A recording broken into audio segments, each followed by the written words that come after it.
off to the races. We are back, ladies and gentlemen, and we are live. This is the first time we've been live since season 1, the season 1 finale, where I thought the Will Smith slap was fake. We all remember that, the good old days, right? Oh my God, it seems like forever ago. Yeah. It kind of was forever ago, though. You know what I mean? But I am Yes. so happy to be here live with you guys. Such a different feeling, but a good feeling nonetheless. How are we on this evening? Dan, you first. Yes. Okay. I'm really good. I'm excited to be live again, and can't wait to talk some festivals with you guys. Oh yeah, 100%. Shawn, how about you, my friend? I'm doing amazing now that we finally figured out what was going on. We got everything fixed, and I am so excited to talk about all of these movies because there are so many exciting movies to talk about today. Absolutely. For those on the rewatch, we were having some technical difficulties getting on to the live stream, so that's what Shawn's talking about here. But again, we're here. We're here to talk about the fall festivals. Right now, TIFF is currently going on, so there will be at least some TIFF talk. Obviously, we are not at TIFF. We were not at Venice, and we were not at Telluride. This is a recap. This is an update. This is just what's around the rumor mill / what reviews have been looking like for the films that we will be touching on today. We weren't there in person, but we were definitely, we had our ear to the ground. Yes, and we were there in spirit. Oh, wouldn't you know it? Guys, I would just like to say hello to those that join us live. Yes. Now, we got Melissa right here who says, ooh, this is going to be good. Melissa Wright, thank you for being on. We got Andre Fernandez. I thought I was going to sleep. Then I saw this notification. Guess I'm staying awake for a little bit longer. Yes. Yeah, stay awake longer because we got to stay awake longer. We got Eric Thorpe, our good old friend Eric Thorpe, who says that he's in an Uber from his first TIFF volunteer shift. Eric, you should make a video on that alone. I know. Fever Dreamland Theater, one of the Yes, Cinema me! Squad members. My rule of 3 compadre. We got The View with Drew. How is it going, Drew?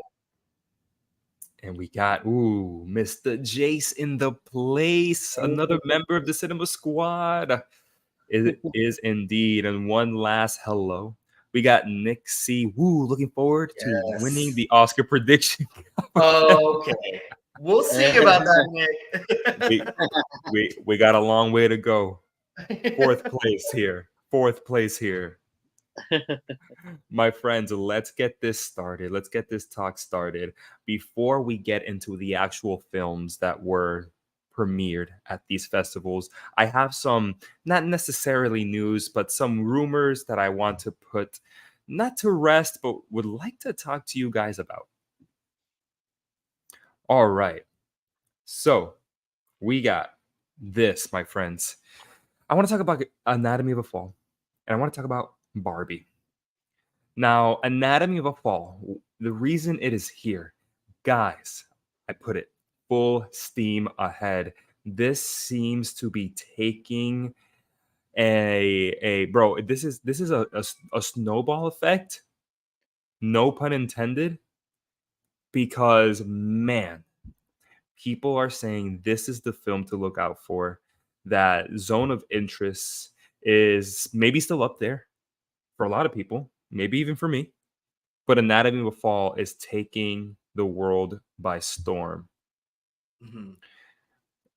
And I just wanted to mention that because we're not going to be talking about Anatomy of a Fall other than right now, but it is taking the world by storm. Now, Shawn, and I think this is one that's going to ride the wave. I think, it won the Palme d'Or. And I think in this case, again, we're going to see that winner of the Palme d'Or show up in Best Picture and a couple of other categories as well. Gotcha.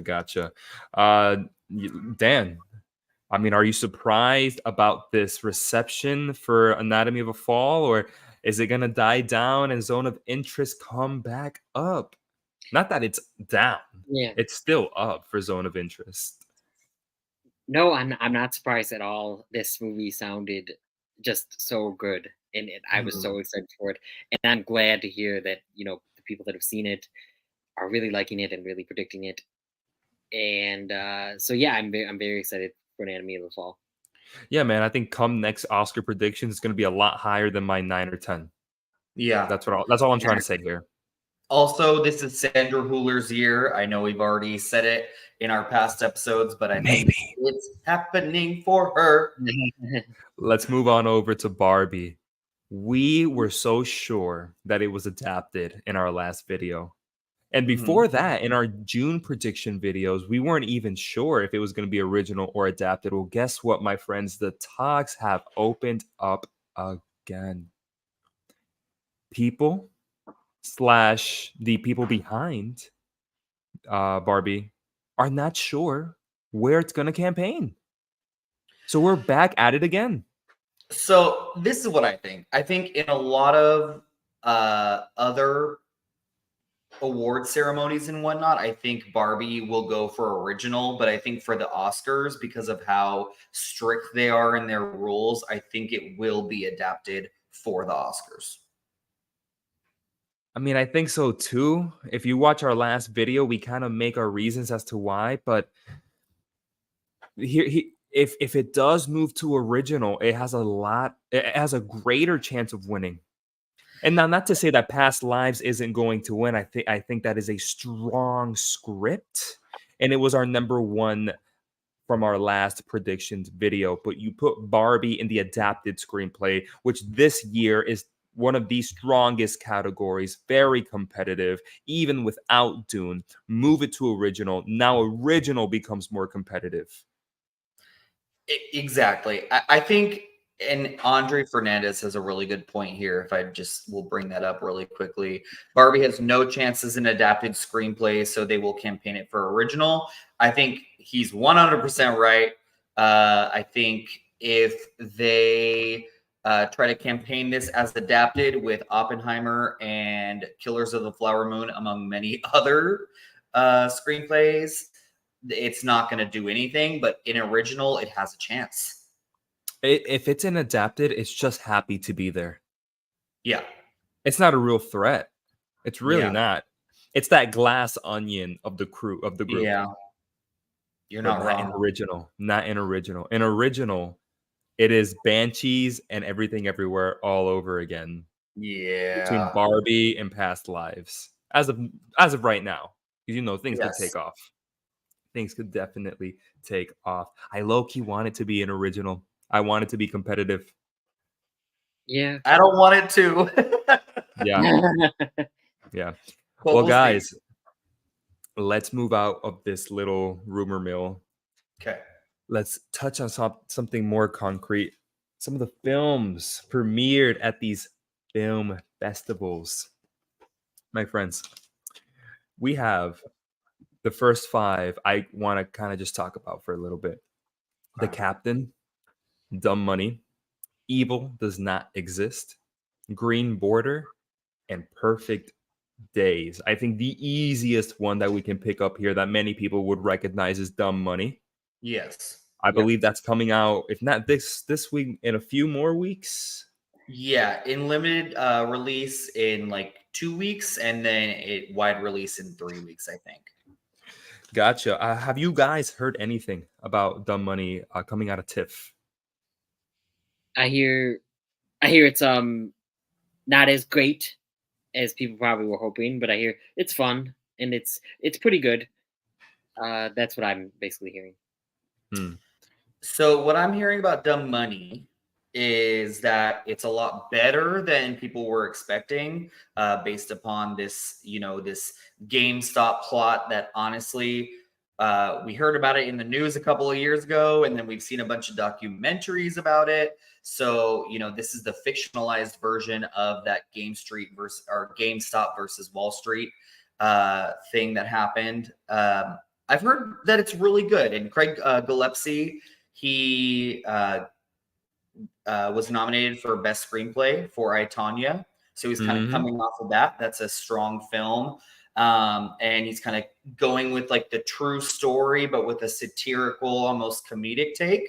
I've heard it's really good. I don't know if releasing it right now is the best idea, because it needs to gain that momentum that I, Tonya did. If you're releasing it in September, it's going to get forgotten about come Oscar season.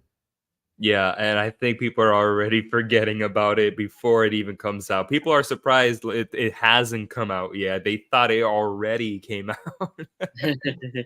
And it's another one of those true stories that like people like. It's exciting to see a fictionalized or like a narrative take on it. But I don't know if this has any kind of Oscar chances at all. Maybe best is it adapted screenplay or original? It is best adapted screenplay. Maybe. I don't see Oscar chances for Dumb Money, but what I am hearing about it, it is an energetic film. It's a lot more of a straightforward comedy than some people were expecting it to be. It's not just a drama with some comedy. It's more of a straightforward comedy. I mean, Seth Rogen's in it, so you could see some Globes love. I can see Dumb Money getting Globes love. I agree. Yeah. And something really surprising, Greg Gillespie, right? Craig Gillespie. There we go. Yeah. He's known for cinematography. Even in Cruella. Beautiful camera work in Cruella. And people are saying this is his dullest work yet, cinematography-wise. It's a boring looking movie. I mean, it has a fun cast. It's an interesting premise. I can't wait to see it. Is it going to have any Oscar love? Probably not. Nah, probably not. Guys, some of the films here, maybe we haven't even heard of. The first one on the upper left-hand corner, The Captain. It's an Italian film. And the reason I have it on is because it won 2 awards at Venice. It won a Young Actor Award, and it also won Best Director at the at Venice. Yeah, so the director is Matteo Garrone. Again, the movie is called The Captain, and it won awards at the film festival. I think that's a big deal. I wanted to at least mention that. I wanted to put it on people's radar just in case we see it again somewhere down the line. And it'll be interesting to see, especially we'll talk about this really quickly when we talk about Evil Does Not Exist, but if that is Italy's submission for Best International Feature Film. Yeah, exactly. Moving down to Evil Does Not Exist. This is a bigger one because this is from Hamaguchi, baby. Yeah. The film that he got nominated for Best Picture, Drive My Car, right? Yep.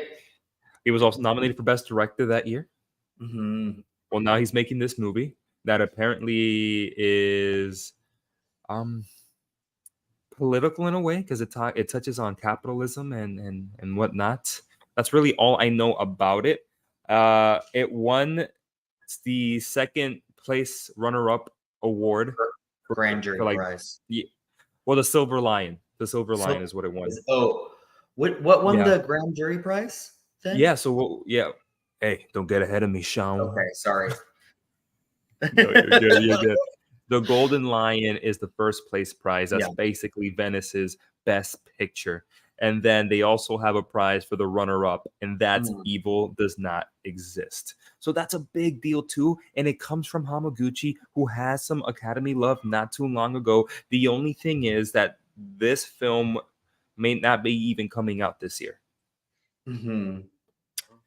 And it's not the movie that Japan is picking for their submission for Best International Feature. They've already chosen that film, which is Perfect Days. Perfect Days. Yes. Let's talk about Perfect Days just for a second. That is Wim Wenders, correct? Yes. Wim Wenders. He is Paris, Texas, amazing movie. He directed quite a while ago.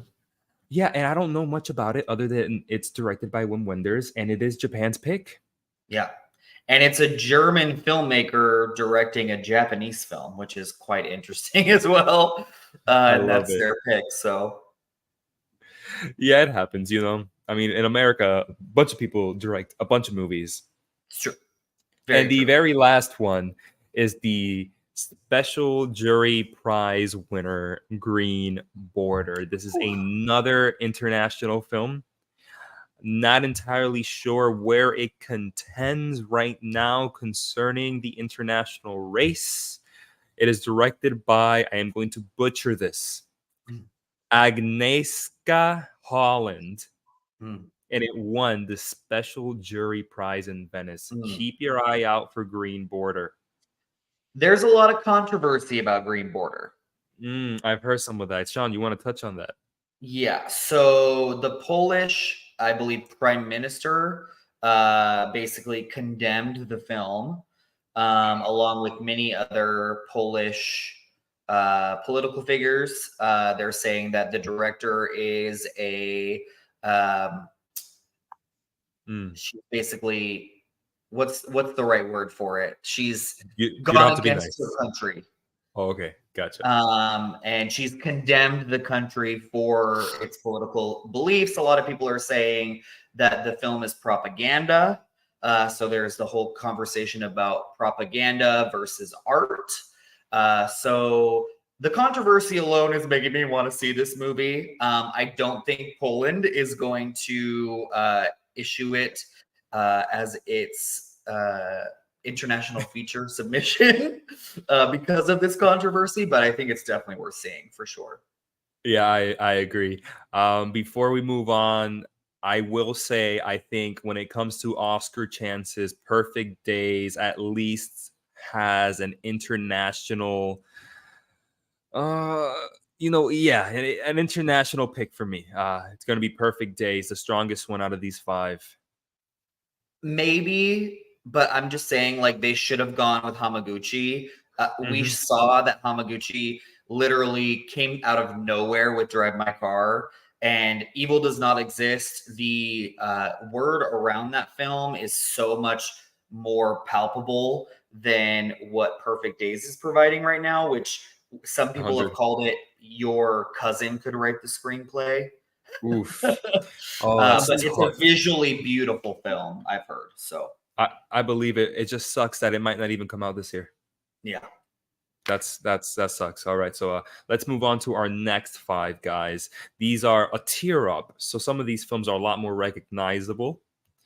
Maybe even surprising that they're not part of our bigger 8 that we're gonna get to soon. That we will kind of dissect. Here's our next tier up, guys.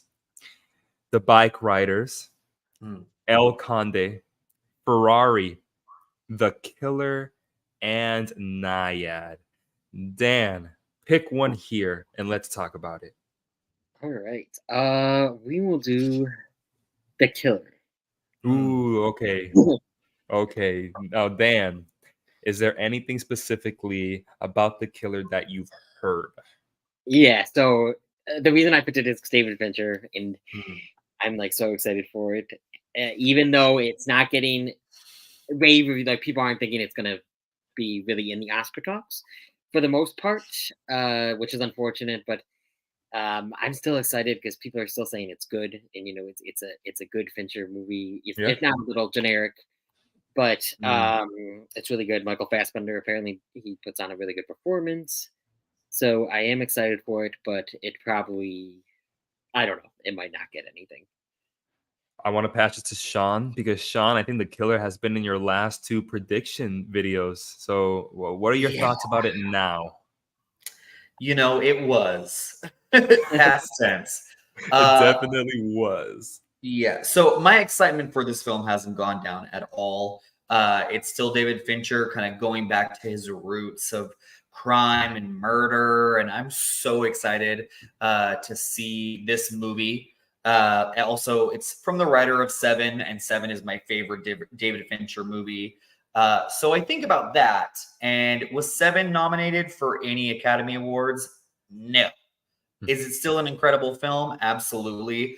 So that's what I'm expecting from The Killer. I think when it comes to Oscar talk, the killer will be a goose egg. Man, I thought you were going to say the killer will be killed. I believe it as well. I think a goose egg is in the killer's future. Now, it is well received enough. People are liking the killer, but they're just not over the moon about it. Yeah. It's not an Oscar-friendly film. No. Because it's too genre. It's too genre, if that makes sense. Right. And that's nothing against the film. It's just, it is what it is, and the Oscars aren't going to go for it. So that's okay. Yeah. Yeah. And if we look at like scores and reception, Dragon Tattoo and Gone Girl both are better received than The Killer. Mm-hmm. It's true. And both of those movies were slept on during the Oscars. Right. But there was still that performance. Like, there was Rooney Mara in Dragon Tattoo and Rosamund Pike, who should have won. But like, they had those performances where this movie doesn't seem to have any of those like standout moments or performances. Yeah, 100%. You know, yeah, exactly. In the grand scheme of things, I meant like they were slept on, those films. Yeah. Okay, let's jump up to the top. The bike riders. Jeff Nichols, right, Shawn? Yeah, Jeff Nichols. Jeff Nichols. If you see any of the reviews and scores, it is less well received than movies like El Conde and Ferrari. Yeah. Which is kind of a shame. All that to say that apparently Jodie Comer is really good in this movie. Yeah. Right? Now, Dan, and what you've heard of Jodie Comer, not that you hope, do you realistically see her being into that top 5 supporting actress spot? No, I don't realistically see it, but I know you said not to hope, but I wish, because she's just amazing in everything I see her in. But no, I just don't see it, especially if this film is not going to get anything, if anything else. You know, I don't think it's just going to get lead performance. Yeah, I got you. Shawn, maybe another disappointment here because you had so much writing on bike riders. Oh, you're so punny today, John. It's only when I'm live. You know, I didn't at the beginning. I did, and I go back to what you said on our first episode of the season, where you're like, I was like bringing up all of Jeff Nichols' greatest films, and he has a lot of really good movies, but have they ever been nominated for Oscars? Do the Oscars ever pay attention to Jeff Nichols? Sadly, no. And I think this is going to be the same thing with him. So yeah, I think the only thing I can think of is Jodie Comer for Best Actress, but there's a lot of other people vying for that spot, and I don't see it happening. Me neither. This film has been described of middle of the road. Yeah. That's kind of sucks with that cast and with it being Jeff Nichols, but Tom Hardy, Austin Butler, Norman Reedus, like this cast is so good. But I know. Yeah. One down, we got El Conde. This is Pablo Larraín, and people are saying this could get a cinematography nomination a la Bardo, and in that same vein, it is like Bardo. A lot of people are just like not caring about it. Yeah. Some fairly positive reviews, but overall very similar to Bardo. And with the talk of cinematography possibly being a player in more than one way, like Bardo. I don't see it for this movie. I just Not even cinematography. Maybe for cinematography. Yeah. And there's so many other movies for cinematography, you know, like this movie is just so divisive, and Pablo Larraín has not seen a lot of love outside of his lead actresses in Jackie and in Spencer. So, and that doesn't have that energy, you know, so I don't see this coming up with anything really. Yeah.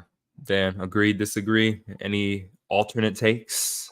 No, so this is one I knew little to nothing about, but from what I heard, I agree with you guys. Like I did hear that it was people were saying Bardo-ish, but Yeah. that's really all I heard.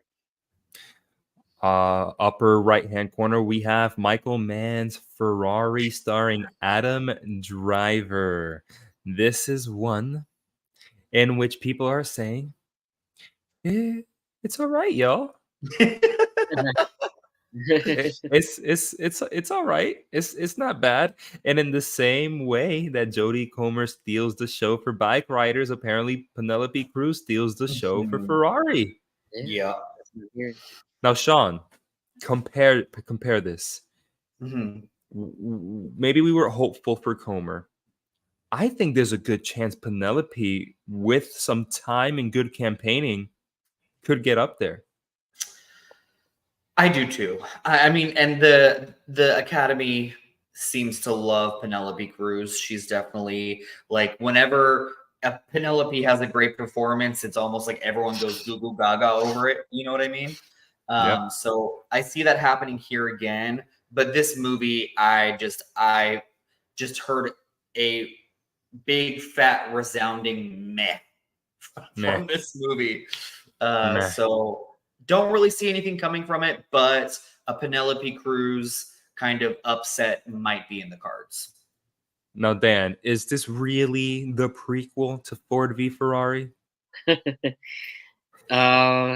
So yeah, this one, what I was hearing was the same kind of. The Penelope Cruz was amazing, and yeah, the Academy really likes her, and Hmm. so I see her maybe getting up there, but maybe not in the top 5. But listen, technical wise, I can see in editing and sound design from the things I've heard Yeah. about it. It's a racing movie. It's a Michael Mann racing movie. I can see at least some technicals here. I don't know. I was just like really expecting Ferrari to be Michael Mann's big comeback because it's been a while since we've seen him on the scene. And I'm just like really disappointed by the feedback from this film. Yeah, I agree. Let's end this with Nyad. I'll start again. I don't think Annette Bening is on my list anymore. Okay. What's lower than a meh? Because that's Nyad. A schmeh? A shmeh. A shmeh. That is Nyad. Guys, have you guys seen the clip on YouTube from Oh, Nyad? yeah. Yes. Ooh. Bro, I don't think the Academy wants to touch it with a 9-foot pole. Yeah. I don't think so. And I'm also hearing that as crowd pleasing as it is toward the end, there's a lot of controversy behind this movie now. Oh, I didn't know that. Yeah. Regardless of our opinions, I'm just here stating facts, what the controversies are.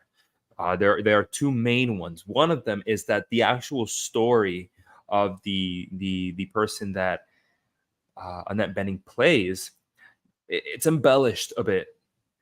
Okay. It was found at least to be embellished. So that's one big Isn't deal. that all biopics though? You know what? You're not the first to say that either, Shawn. I literally heard that. and the second one, and like this is like, bro, you know Hollywood, you know how they are. I don't think they're gonna touch this. The actual person that Annette Bening plays has some very controversial comments toward the trans community. Oh. And I Even think though that's she's a already lesbian? yeah, so like yeah. So like I think that's a bullet in the chamber for Nyad. Okay. Yeah. Yeah, I didn't know anything about that. That all is unfortunate, but besides all that, it's also I've heard it's completely formulaic. The screenplay is not good at all. But Jodie Foster's really good, and so is Annette Bening, but I don't see it gaining any traction. Also, Netflix has way too many movies that This year. are that are coming out this year that are vying for attention. Nyad's not going to be one of them. Nyad is schmeh. Yeah. I love that, Shawn. Schmeh. Schmeh. Dan, any hope for Annette Bening moving forward? Not anymore. Yeah. Yeah, because especially after what I hear it's a crowd pleaser, but very formulaic, and her performance isn't like getting like it's good, but I heard more about Jodie Foster actually. Yeah. Mm-hmm. Yeah, same.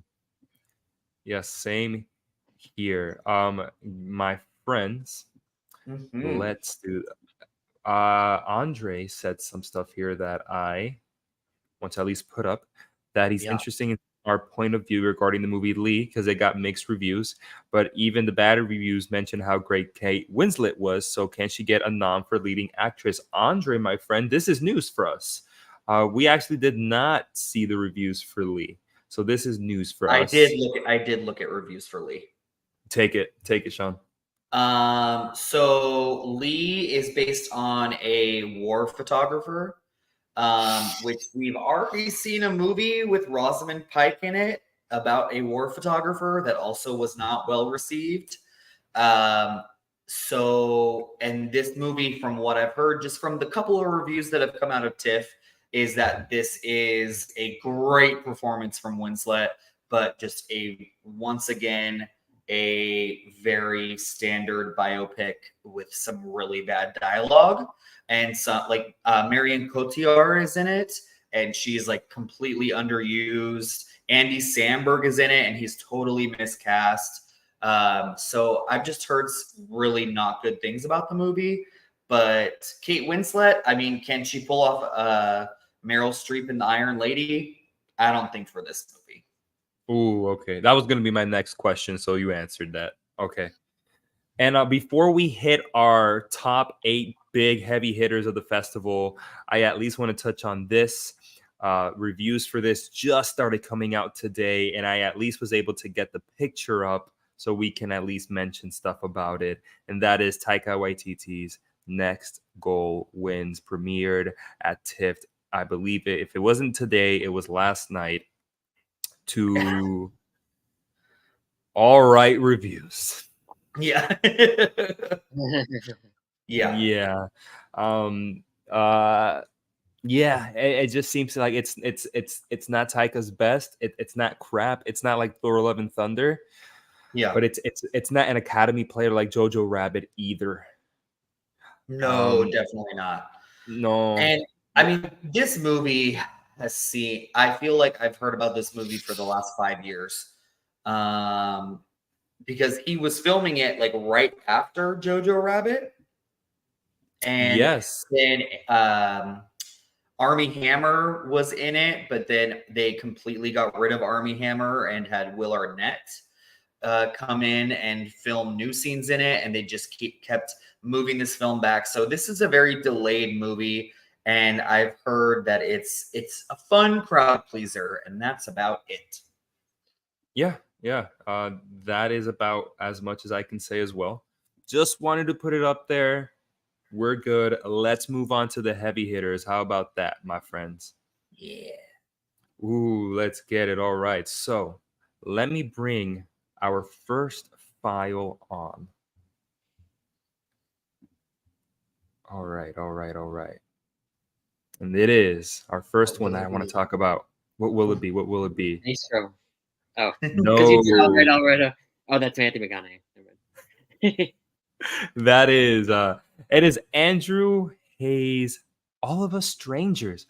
Bro, this took me by surprise. I didn't even hear of this movie. And apparently it is the most critically acclaimed film of the festivals so far. Yep. 98 on Metacritic. Paul Mescal, I believe, is Andrew Scott is his name. I actually didn't look it up. Sherlock. Yeah. I saw him on YouTube from a stage play of Hamlet, and he was incredible in that. He had a short stint in 1917 as well as one of the generals, so he was good in that as well.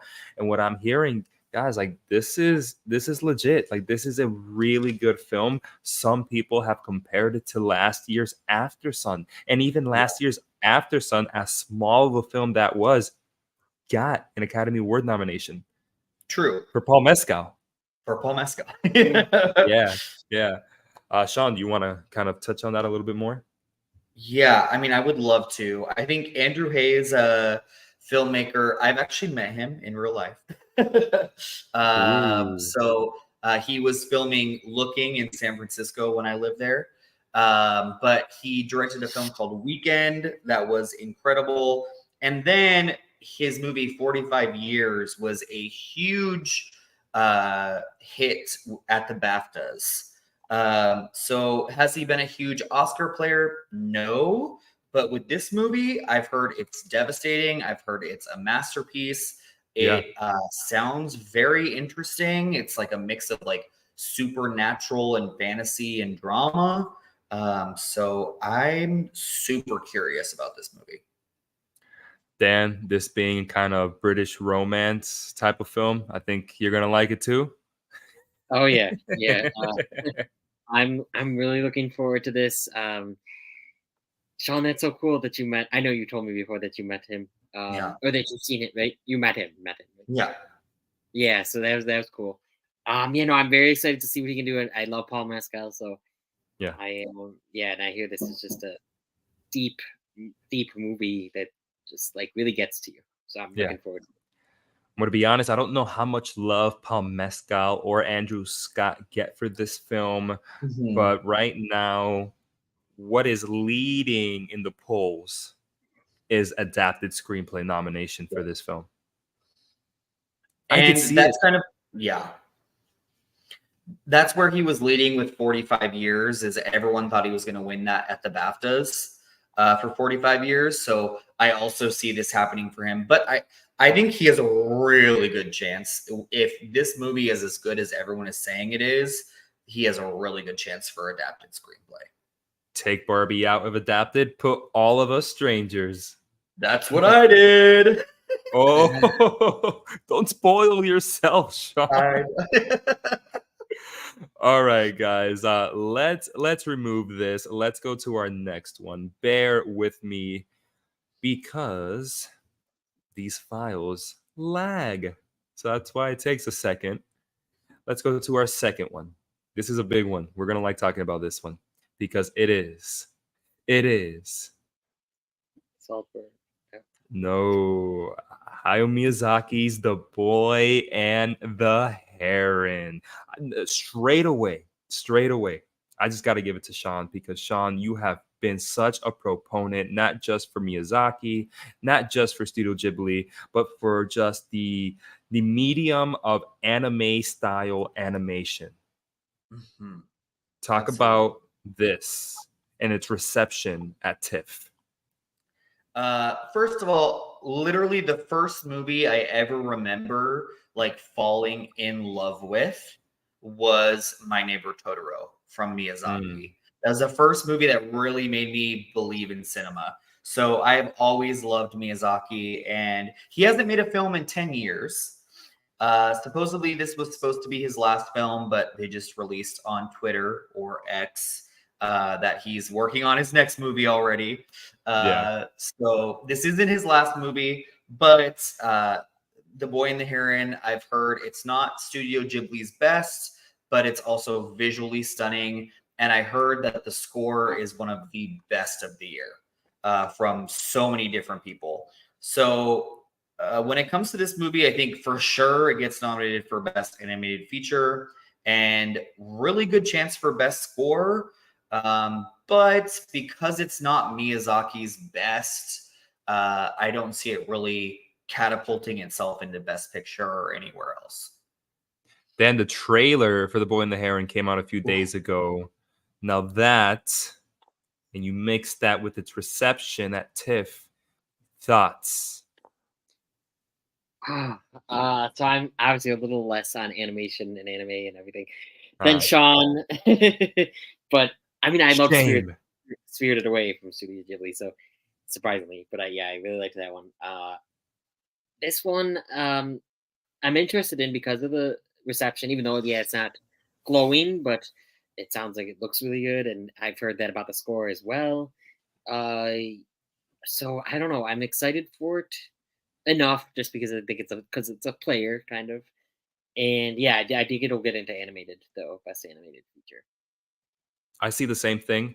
I totally see this getting into best animated feature. I don't, bro. Could you imagine this not getting into best animated feature? I don't think that world, that reality exists. It's happening. No, It's it happening. doesn't. I I don't feel know if it's great. gonna win. Oh no, well, I'll get there. I'll get there. Yeah. The score is something else that people feel the need to point out. I can't wait to hear it. I believe it. I believe the hype. And I Mhm. hope an animated score does indeed get nominated again. Because we haven't had it since Soul 1 back in 2020, 2021. That Yeah. was a great score. Jeez. Yes. Yes. But here's the thing. A lot of people are saying that it's right in the middle for Miyazaki. Filmography wise, out of all his films, it's like right in the middle. Some people say it's meandering. It's way too abstract. It doesn't truly come together till the end. I've even heard some reviewers say that they don't like the ending. So Mhm. it's like, what? So what's happening? The main character apparently is very lacking, but it's a joyful movie and it's a beautiful piece of animation. But it's not beating Spider-Verse. Yeah, I don't. Probably not. You know, I would say if Miyazaki did not announce that he was working on another movie, I would say this film would have a much better chance because everyone's like, we have to give it to Miyazaki because it's his last movie. But Yeah. because they made that announcement, I don't think that's gonna happen. Last thing I want to touch on before we move on to the third one is TIFF's People's Choice. That is their big award. Mhm. I don't know when they announced TIFF's People's Choice. They haven't announced it yet. Mhm. But according to many of the pundits online, it's going to go to The Boy and the Heron. It is the I can see hottest that. ticket in town, hottest ticket in town. And because it's the hottest ticket in town, it's voted by people that are buying those tickets, not just merely critics and industry professionals. So, bro, That'd be I see it huge if getting. it won. That would be huge. Now, my thing when it comes to TIFF's People's Choice is this: that since 2010, and before that, honestly, before that, I just went as far back as 2010. Every single movie that has won TIFF's People's Choice has gotten nominated for Best Picture except one.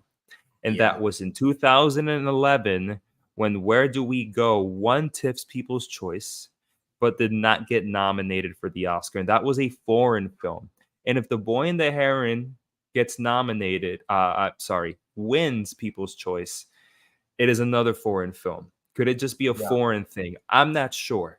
That being said, dude, since 2010, only one was not able to make it. That is a good track record. Everything It we is. just said, let's see this theoretically speaking, hypothetically speaking, sorry. If it does indeed win TIFF's People's Choice, is it a lock for Best Picture, or is this going to be the next year in which TIFF's People's Choice kind of misfires? Mm. Mm. I don't know. I can see it Mm. going both ways because if this movie, like, it's gained so much momentum, there just seems to be this like adoration for Hayao Miyazaki that's really come out of the woodwork, especially from the younger generation. And that could propel it to a Best Picture nomination. It really could. I don't see it right now, but if it keeps on this momentum, if it does well in the theaters. I mean, they're releasing it in IMAX, which I'm so excited for. It could keep that momentum going. If the momentum leads it to get better odds within this race, it doesn't matter how anybody feels about this movie. The momentum will take it to where it needs to go. Yeah. But I don't know if it's going to get that momentum. That way, I am going to lean one side. It is going to be the next year in which TIFF's People's Choice got it wrong. That's going to be my Okay. prediction. That's going to be my prediction. Yeah. Guys, let's go and move on to our third one. our third one. All right. Bear with me as always. That is, What is it? Alexander Payne's The Holdovers. Dan, me and you holding on to the Holdovers. Let me pass it to you, Dan. What have you heard of the Holdovers? I'm hearing great things about the Okay. Holdovers. That it's just a really feel good, nice holiday movie, with really good performances, and I'm very excited for it. And yeah, Nobody does not like this movie. People are liking / loving this Yep. movie. Shawn, do not make that face. Don't make that face. I'm holding on to the Holdovers, baby. Dude, I honestly think this is a film that people are going to eat up. It is that comfortable film that people just go to. It's cozy. It's feel good, just like King Richard was. And that is what I'm comparing this to. It is the King Richard of this year's ceremony, and that's why I see it still getting in. Aside from that, people who have seen it said this is Payne's best since Sideways. Shawn. I'm just still not sold on this movie. I don't like the hype around it is just bewildering to me, to be honest. Yeah. I think it looks like a fun, crowd-pleasing holiday movie with a great Paul Giamatti performance and a possibly even better Divine Joy Randolph. It might be that Green Book or that that like feel good crowd pleaser that Coda. Even. Wait, what did you say? I said Coda.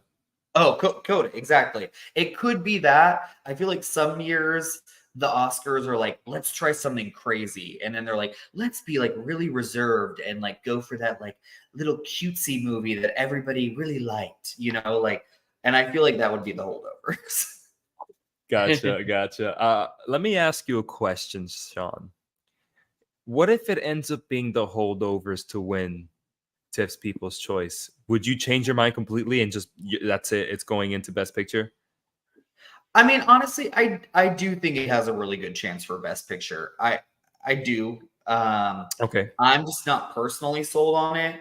But yes, if it wins the TIFF award for the audience feature, 100%. Yeah. And I'm also hearing good things about I can't think of his name. The kid, the younger. Yeesh. Yeah. I should have wrote it down. Yeah. Do we see kind of an ensemble piece here at all, guys? For SAG? It's only 3 people, but then there was talks about it for Mass, and that was 4. Yeah. 3's less than 4 is more of an ensemble than 3. That is true. That is true. Now, when it comes to Oscar chances, I still have it for Best Picture. Not high, maybe mid or lower. I still got Giamatti for Best Actor. Still as low as I had him in the last video. And I didn't have Divine Joy Randolph, but I think I will now because she seems to be the best performance of that movie. Yeah, John, I agree with all 3 of those. They're still in my it's on the bottom of the Best Picture. And then what about screenplay, Dan? Do you still have it in original screenplay? Yes, but low. I still have it, but yeah, lower. Same. Yeah, same here. Yeah, same here. I have the Holdovers at number 11, and I do have Divine Joy Randolph in my top 5 for Best Supporting Actor. Nice. Sounds good. All right. Let's see. I'm just wondering. Sorry, there's a lot of comments. All right, we're good. Let's move on from the Holdovers then, my friends. Let's go to our next one. While we're waiting here, I just hope that to see the Holdovers on Shawn's list one day. Maybe, we'll see. All right, here's our next one, guys. Bradley Cooper's Maestro. All right. What about Maestro? Well, I'll tell you straight up. I think this is Netflix's #1 film that they're going to be pushing for Best Picture. Out of the Yes. 1,000 other films that apparently they got going on for the remainder of the year, right? Yeah. Yeah. And this seems to be mixed. Mhm. Not divisive, right? Divisive is not the right word here. It's just No. mixed. No, mixed. Yeah. It's like a mixed bag of like kind of liking it. You know, like it's not like there's not a lot of people who don't like it, but there's not a lot of people who love it. It just Yeah. and it's not even a meh. It's just kind of like a that was a good one. Mm-hmm. That's what I feel. And a lot of those type of films have made it to Best Picture, Shawn. 100%. Absolutely. Yeah. I have it Dan, for everything, to be honest. well, what do you really, Maestro? Yeah. Wow. Like director? Not for director, Okay. but All right. I was gonna be surprised. yeah, not director. Gotcha. Original screenplay, best actor, best actress, best picture, possibly cinematography, editing. Yeah. You know what that sounds like to me? I heard this from somebody else. I'm not gonna take credit for it, but I agree. This is Mank.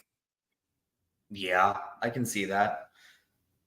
This is 100% Mank. The video that I saw comparing it to Mank, bro, it's almost like a side-by-side comparison. I'm like, this is kind of weird how similar they are, really. What were you going to say, Shawn? Sorry. I just wanted to piggyback off of that. I think that you're so right in a lot of ways. I feel like this is just like David Fincher was, had a lot of admiration, as did his father, who wrote the screenplay for Mank, of Mankiewicz. Like Bradley Cooper has such a great admiration for this real person in real life, and I'm completely not like I've forgotten his name, but the Maestro. And Leonard Bernstein, right? Yes, Bernstein. They're both movies directed by people that love this person and have wanted to make a movie about them, and they're in black and white. So it's more about the admiration, less about it being a movie that really captures you. Yeah, I get that as well. Dan, how is Maestro looking on your predictions list right now? I still have it on quite a few. I think I would still put it in one of the 10 for Best Picture. And yeah, Bradley Cooper would still be in my Best Actor. And then, yeah, I would agree probably with editing and screenplay as well. When it comes to the top 8 awards, I wouldn't change anything. I had it in screenplay already. I had Cooper in. I had Mulligan in. And I had it in picture. I think that's as far as we're going to go with the big 8. And when it comes to the technicals, yeah, Shawn, I could see cinematography. I could see editing. I don't know if I see makeup, because that's where the controversy came in, right? Yeah. But I do see it. I do see it. It's mixed on Letterboxd, but its Metacritic score is really high. And that's why it's so promising for some people. Yeah. And the performances work, guys. They work very well, and Mulligan steals the show toward that latter half of the film. I honestly could see Mulligan coming in for a surprise win for this movie. But other things I can't see it happening for. Like, I don't see it winning Best Picture or Best Screenplay or Bradley Cooper for Best Actor. I do see in a crazy world, just because people love Mulligan, people think she was snubbed for an education, and especially promising young woman, and now she's here again. So I don't know. I could see it happening. Oof! Wow. Well, there's a movie. There's a movie that's coming up that might be hindering her chances. So let's stop talking about Maestro. Let's see. Let's see. Ooh, yes. You know why, Shawn? Perfect timing, because this is the movie that people are going over the moon for. My friends, we are talking about Yorgos Lanthimos, Poor Things. I have had Yeah. hope in you since the beginning, and you have not failed me. Guys, this is it. This is it for Poor Things. People, the odds for Poor Things have skyrocketed where it's Yeah. side by side with Killers and Oppenheimer. Yeah. Isn't that insane? It is. Was not expecting it. No, I not that much. I was expecting and hoping for the Best Picture nomination, the screenplay nomination, but now, dude, it is skyrocketed for me as well. Poor Things won the Golden Lion at Venice, the Best Picture award at Venice. It won. Emma Stone. If you go back to the first video back in June, I said that the people that have seen this movie call Emma Stone a revelation. My friends, I wish I knew better words off the top of my head because I would use them. The reception is that Emma Stone is the front runner for Best Leading Actress as we speak this Monday. And that Yep. is who is hindering Mulligan, is Emma Stone. Yep. But Emma Stone, like, she's already won Best Actress. Like, we're gonna give her Best Actress again.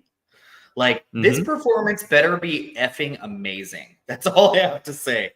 Like, I don't know. I'm not so. Say that again. It sounds like it's her best. Yeah, it does. It does sound like it's her best performance. I love her. I don't know. I love her too. Yeah. I love her. It's not that I don't love her. I just don't think she's the best. Like, I feel like there's so many other incredible performers out there, and like to just award Emma Stone with another Oscar, like I'm just saying this performance better be revelatory, like you were saying, John. That's all. No, yeah, no, I get what you're saying, Shawn, for sure. My thing is that I don't think getting a second Oscar is as shocking as maybe we're being led on to believe. People do it all the time. People get second Oscars all the time. It's once you get after that second Oscar when you're like, dude, are you really about to get a third Oscar? Are you really about to get a fourth Oscar? That's when we start going, I don't know. Give it to somebody else. But usually that's not the case with second Oscars. But you also have to think about, too, a lot of those are like someone wins a Best Supporting and then they win a Best Actor or Best Actress. This would be 2 Best Actresses. That's big. That is big. That's huge. And she's super young still. And like, I just like, I'm not sold by the trailer that, I mean, it looks weird. Also, I know I'm going to get, people are going to hate me for this. I have never liked a Yorgos Lanthimos film, ever. I don't like any of his movies. I've seen all of them. I don't like any of them. So, like, is this the one that changes my opinion? Maybe. I think so. I think so.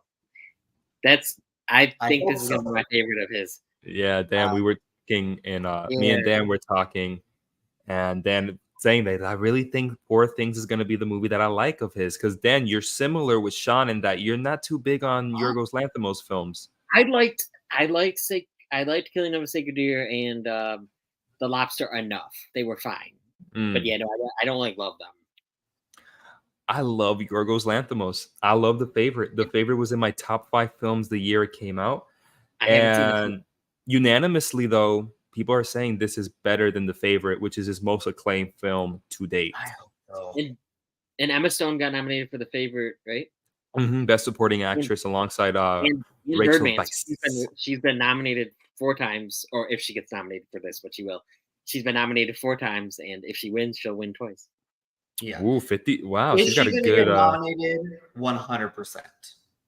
And do you think that I mean, we have all of these supporting actors in here: Mark Ruffalo, Willem Dafoe, Gerard Carmichael. But do we think any of them are getting in for Best Supporting? You would think because of how many there are that they will get a spot, but I think it is due to how many there are, and that people seem to be confused as to who is higher than the other. Is Mark Ruffalo have more of a supporting role than Willem Dafoe does, or than this guy does, or the other guy does? And I think ultimately they're canceling each other out to push Emma Stone to the top. I think as of right now, my prediction is that Poor Things won't get supporting nominees. Okay, that's interesting. I do have Willem Dafoe in there again. Okay. That could change. I definitely have Yorgos Lanthimos, Best Director, Best Same. Picture, Best Same. Actress, Best Adapted Screenplay, Same. Best Cinematography, Best Production Design, Best Hair and Makeup. I mean, this thing could go everywhere. It could win costume design. Everyone's saying that some people say it's better than Barbie's costume design. No. Yeah. I mean, I'm hearing that, but I want Barbie to win at least one thing. If we were editing this video, I would have zoomed in on Dan's face when he said no. There's an argument here, Dan. These are the top two right now: Barbie and Poor Things for costume design. And the argument is that Barbie is somebody replicating costumes that have already been made, and Poor Things is completely original. Yeah, that's the argument. That's the argument. That's what I heard as well. Even though Barbie does have probably original stuff. I mean, I'm guessing not all of it's based off what she wears as a doll. Right. But even that, it's still very impressive for Barbie and Poor Things. Poor Things does look really good. I don't know if you guys would agree, but before all this, I thought Saltburn would be the one getting this kind of reception, and Poor Things. Poor Things would be getting what Saltburn is actually getting. Gotcha. That's what I thought. That's what it seemed more from the trailer. I thought that Saltburn's like getting very divisive. I kind of see that too. Yeah. Dan, that's a great point because I felt the same exact way. I thought Saltburn was going to get all the accolades, and Poor Things was going to be like, whoa, like divisive, like this is too weird, whatnot. But we'll talk about that soon. Andre Fernandez says Mark Ruffalo is probably getting a nom. I heard Willem Dafoe has less presence in the film. There's no Dafoe for like 30 minutes or more. That's what I heard. Okay, I will say this. There's no Robert Downey Jr. in Oppenheimer for a very, very long time. And he's front running for supporting actor. But, I mean, if I got to give it to anybody, Andre, maybe Mark Ruffalo, but it's that Dafoe name that gets me.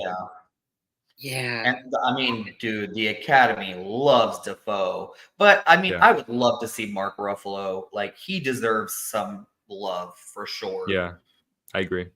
Yes, definitely. Totally agree. All right. So let's move on to our next one.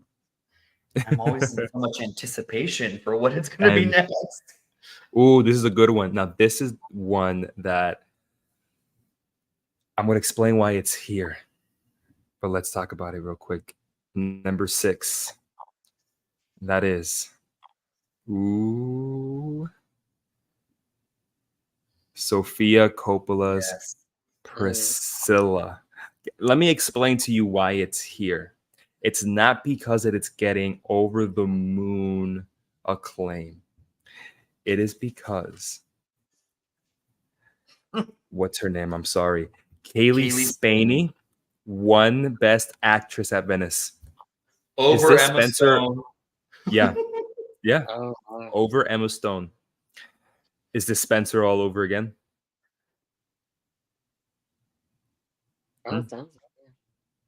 Is this Spencer all over again? The one-word name title, the actress that makes it all the way, the movie that gets some good reception, doesn't make it all the way at the Academy, but she does. I can 100% see that. Yeah? Pick it up, Shawn. Pick it up. I don't know. Just going through all my research for all these movies, there was a moment when I'm like, where the hell are all of the A24 movies? There's no A24 movies. that we're talking about here. Like, where is A24 in the mix? Like, even if we're talking about Oppenheimer, all these other movies, like A24 is nowhere to be found. It's Neon and Netflix and Amazon and MGM and Focus for the Holdovers. Like, A24 is nowhere. They need something besides past lives, and this is that. I think Priscilla, they're going to push Priscilla, especially Kaylee Spaney, after that win at Venice. Oh, brother. I really feel like A24 is trying to bet all their chips on past lives and Zone of Interest, though. Oh, they do have Zone of Interest. I forgot about that one. Thank you. Yeah. But they're gonna push Kaylee for sure.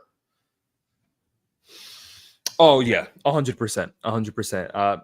Dan, I want to go to you because I think about you. When I think of Spencer, I think of Dan. Dan, you were one of the people that just loved Spencer when it first came out. You loved, I'm blanking on her name. Stewart. There we go. She won the Rubber Ducky for Best Leading Actress. Yep. Dan, have you heard anything about Priscilla? Yes, Okay. I heard that she's great. I hear that he's good too. Maybe not great. And we just had Austin Butler obviously playing Elvis, but this is a very different movie, is what I'm hearing. Generic at times, but I'm hearing pretty positive things, but nothing amazing, I would say. Yeah. When it comes to Priscilla, the thing is the Oscars don't really take to Sofia Coppola. Besides Lost in Translation. Mm-hmm. Yeah.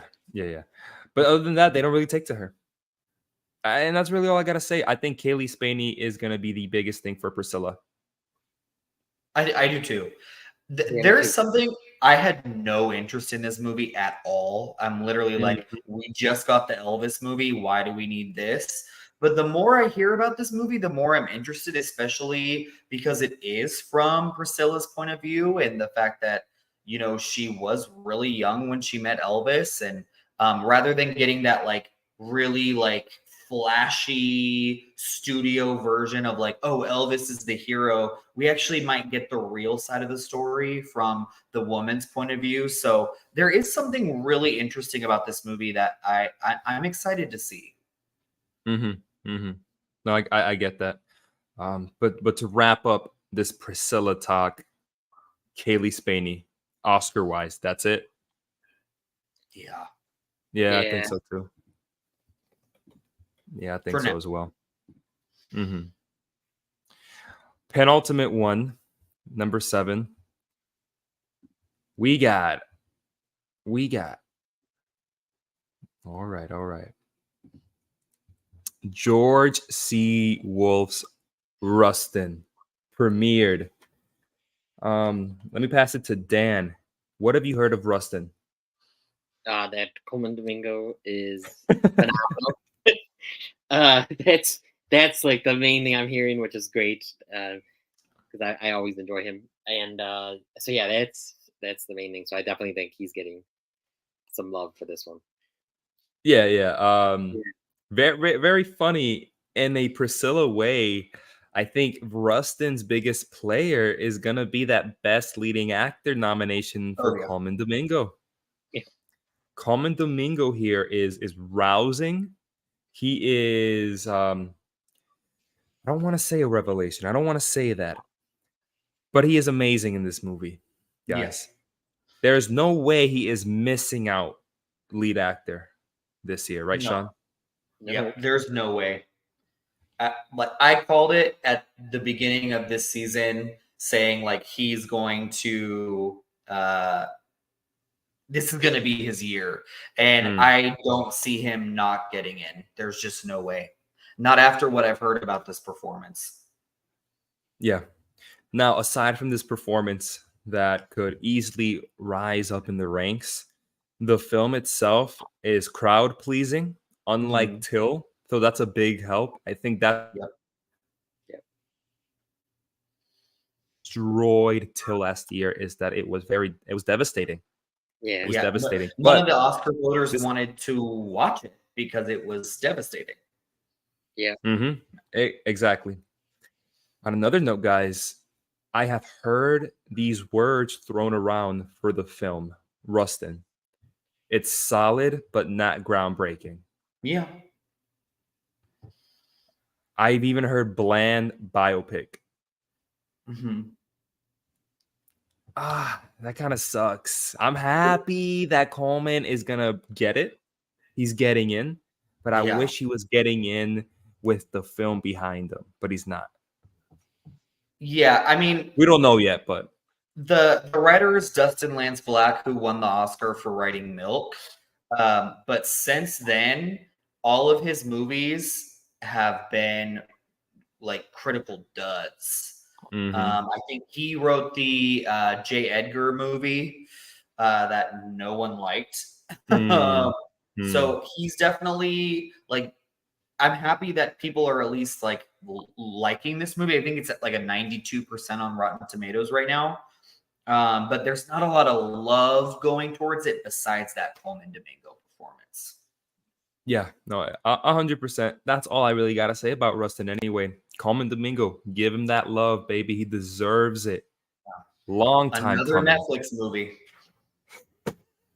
What's Crazy. up with Netflix this year? Dude, they're really trying hard this year.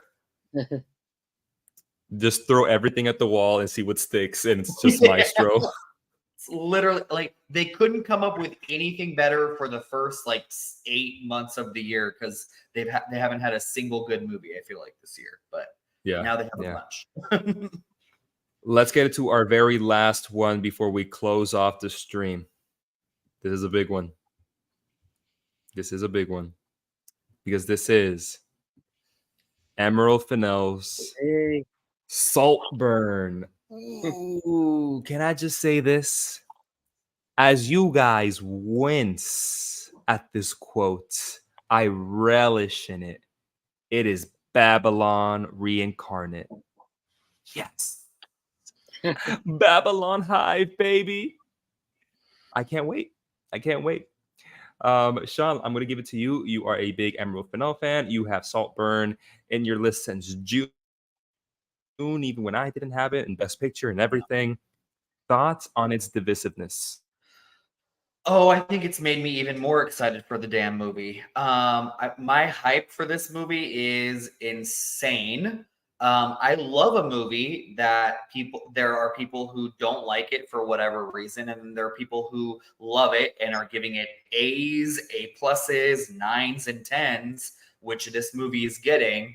So to me, it makes it a more interesting movie. It makes it a movie that is worth being excited about. And Saltburn, like the words that are being thrown at this movie, like the most batshit crazy movie of the year. It's true insanity. I wasn't expecting that from Saltburn. I'm not going to lie. I was not expecting these words to be coming out about this movie. I thought it was going to be more of like a period piece or like not period piece, but like a hoity-toity kind of, Victorian type film.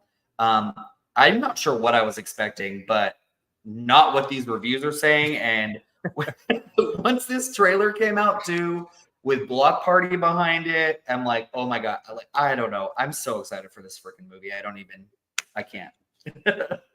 Then I'd like for you to expand a little bit more when we were talking about Poor Things and how the receptions you thought were going to be switched. Yeah, I don't know. It's just this one, like I didn't know anything about this one before, like the trailers and all these reviews that it's like so crazy. And I thought that Poor Things looked so crazy and weird, and I thought it was gonna be too weird, for audiences even. And I thought it was gonna be more divisive, and now this one sounds more divisive.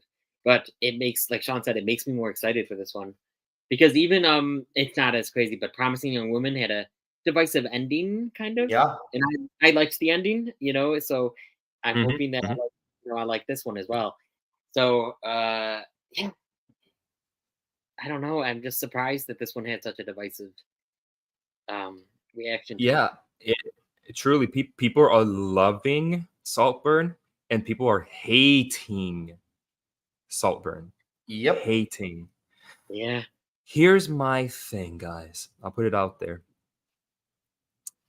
The content will apparently turn voters off because it's very out there and grotesque, like Babylon was. Mm-hmm. I've even heard some people say, due to this reason, Saltburn could get goose egged just like Babylon. Well, Babylon got score, I believe, and production design. Yeah, Babylon But snuck in there in a couple of places. yeah.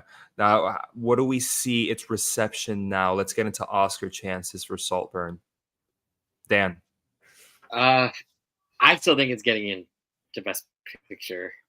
I think I do even too. yeah, just I'm one finale behind it. I still think it's getting Ooh, okay. there. Yeah. What else? I'm blanking right now. Barry Keoghan. Yeah, I hear Barry Keoghan's really good. I don't necessarily have. I would probably put him in there though. Maybe I think especially after I've heard because I didn't have him in there in our last video. Shawn was the one that had him in there, and I think that I would maybe put him in. Sneak him in there, and screenplay maybe. Okay. Yeah. Shawn, let's get to you. Yeah, there's no way this is getting goose egged. I'm gonna call it right now. There's no way. It might not be as like the 10 nominations or whatever that I was thinking about before.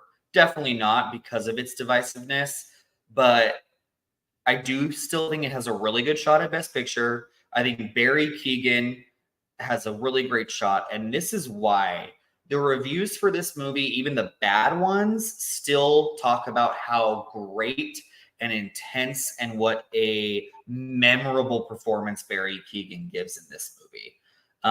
So I think he has a really good shot.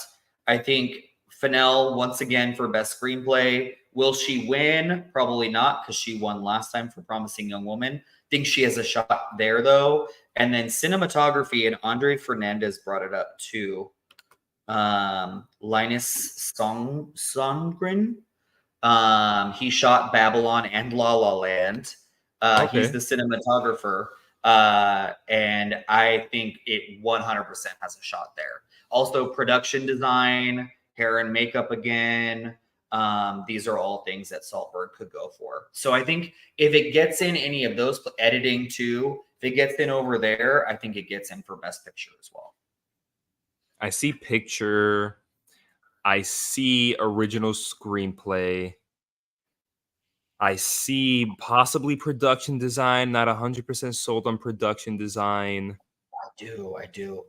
It sounds like a movie with a good score. I don't know. Does that make sense? It doesn't make sense, but it sounds like a movie that could have a good score. Even though I don't know who's behind the score. I haven't really heard anyone talk about the score. Yeah, same. But that happens. Sometimes you don't hear about like this score or that score, and it gets in.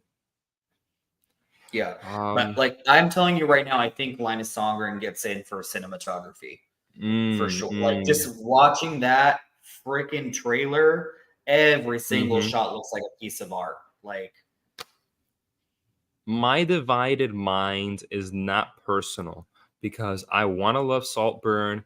The Babylon vibes have me more on board than ever now because I love Babylon, my second favorite film of last year. Babylon Hive, let's go. It's just the Oscars. It's just the Oscars. That's Are fair. they going to go for it if it's just like Babylon? Maybe not.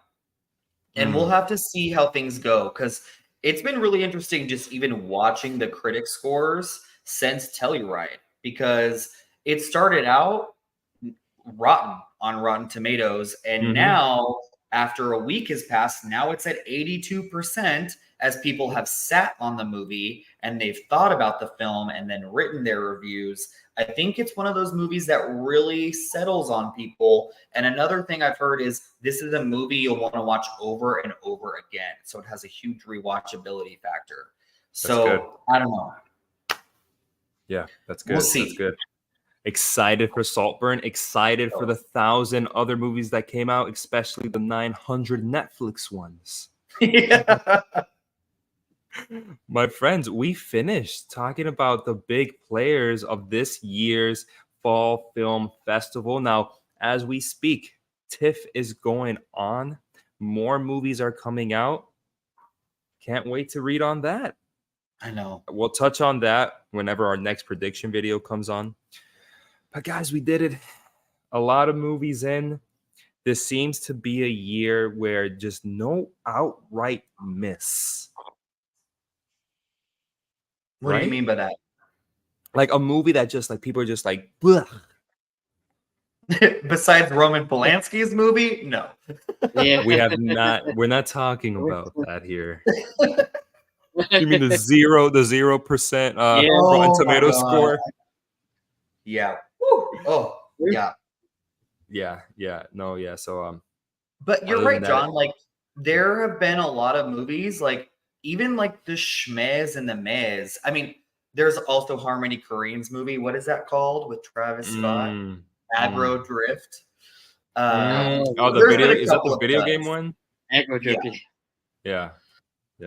So there's been a couple of duds, but from all of the movies that we were like thinking about before, none of the movies have been like outright terrible. So I think it's going to be a great rest of the year for cinema. Yeah, I agree, man. I'm so happy. I can't wait for the actual season to start so that I can start going to the theater a lot more. This last month has been so slow for me, so I can't wait for that first one to hit. And that's it, bro, until the end of the year. Oh, I love this season so much. We're back. We're back, baby. We're back. Shawn, before we end, tell the people, is this the last they'll see of us? Unfortunately, no, I'm just joking. Absolutely not. We will be back probably next month for another episode of Off to the Races. Once the season hits into full gear, we'll be covering all of the award shows. If there are award shows. So we're playing it by ear for now. But we'll definitely be here for predictions. That's for sure. And Dan, we're getting into Halloween season. And the Cinema Squad has something up their sleeve, right? Yes, we have our next Halloween costume party. And I'm so excited. We love this time of year. We love to put this on for you guys. We love to see all your costumes and everything. So we'll definitely be getting more information as we get closer to Halloween. But definitely expect it sometime in October. Yeah, keep a lookout. And concerning more different content on the Cinema Squad channel that you're on right now, every Thursday night, the Rule of Three, the little Star Wars crew that could in the Cinema Squad. It is me. It is Jace Burns from Bergero Car and Anthony from Fever Dreamland Theater. And we go in depth and spoil the crap out of every episode of Ahsoka as it's going on. So if you're a Star Wars fan, if you're a nerd and you want to geek out with us, it's the place to be. It is also live. Join us, subscribe, like this video. My friends, what a great time this was. Yes. Till next time, movie fans. Bye, guys. Bye. This is looking to be a tight one, folks.